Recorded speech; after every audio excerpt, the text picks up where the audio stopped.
এখন পর্যন্ত বহুত বলা হয়েছে, অনেক বলা হয়েছে। তারা যদি এটা সঠিকভাবে আপনারা ছাড়েন, সঠিকভাবে আপনারা প্রকাশ করেন, যাই বলা হয়েছে আপনারা সঠিকভাবে আপনাদের চ্যানেলের মধ্যে ছাড়েন, তাহলে অনেক নতুন করে কিছু জানান বলার দেশটাকে আমলাদের হাতে। আমরা এই সিদ্ধান্ত শিক্ষা উপদেষ্টার থেকে বড় কিভাবে হয়ে যায়? শিক্ষা উপদেষ্টা গত বছর থেকে অন্তর্বর্তীকালীন সরকার গঠনের পর থেকে শিক্ষার্থীরা, শিক্ষকরা মুক্তি পাচ্ছে না। আমাদের ছাত্র আন্দোলনে পরবর্তীতে গণঅভ্যুত্থান হয়। এর আগে ওয়াহিদুদ্দিন মাহমুদ সাহেব উনি থাকার সময় শিক্ষকরা এই বছর রমজান মাসে একটি বেসরকারি এমপিভুক্ত শিক্ষকরা একটি আন্দোলন করেছিলেন। ওই আন্দোলনে রমজান মাসে তাদের উপর পুলিশেরা লাঠিচার্জ করেছিল। এরপর আমরা দেখছি আজকে আমাদের শান্তিপূর্ণ আন্দোলনে পুলিশরা লাঠিচার্জ করেছে। বাংলাদেশ সেনাবাহিনী অভ্যন্তরীণ নয়, বিদেশের অথবা বহিঃশত্রুদেরকে থেকে বাংলাদেশের জনগণকে রক্ষা করতে তারা এই পেশায় যুক্ত হয়েছে।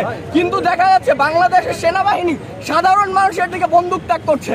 আমরা বারবার তাদেরকে বলতে চাই যে আমরা বাংলাদেশের জনগণ, আমরা আপনাদের বন্ধু, কিন্তু তারা আমাদের এলিটদের, সুশীলদের জন্য আমাদের বুকে গুলি চালাচ্ছে। আমরা বাংলাদেশের মানুষ মুক্তি চাচ্ছি, কিন্তু শিক্ষার্থীদেরকে বারবার এভাবে ঘেরাও করে অত্যাচার করা হচ্ছে। এসএসসি 2025-এর শিক্ষার্থীরা অনেকেই বিভিন্নভাবে প্রিপারেশন নিতে পারেননি, কিন্তু তাদের অনেকেরই স্বপ্ন ভেঙে গেছে এই কঠোর মূল্যায়নের কারণে।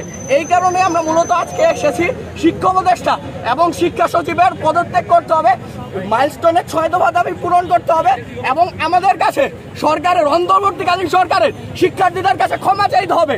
তারা শান্তিপূর্ণ শিক্ষার্থীদেরকে, শান্তিপূর্ণ একটা আন্দোলনকে তারা হতাহতের পর্যায়ে নিয়ে গেছে।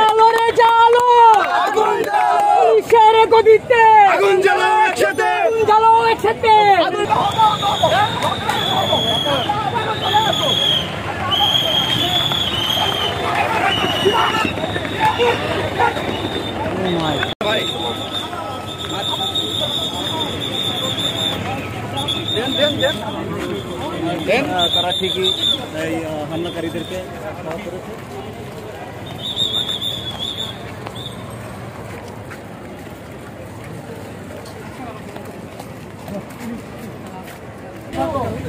আমাদের সাথে যারা আসছিল চলে আসে।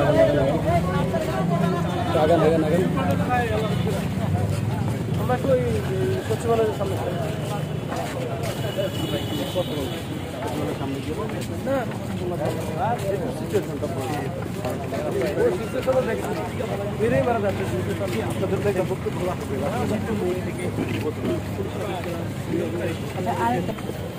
আপনারা জানেন যে এখন আমরা প্রস্তুত স্বরাষ্ট্র মন্ত্রণালয়ের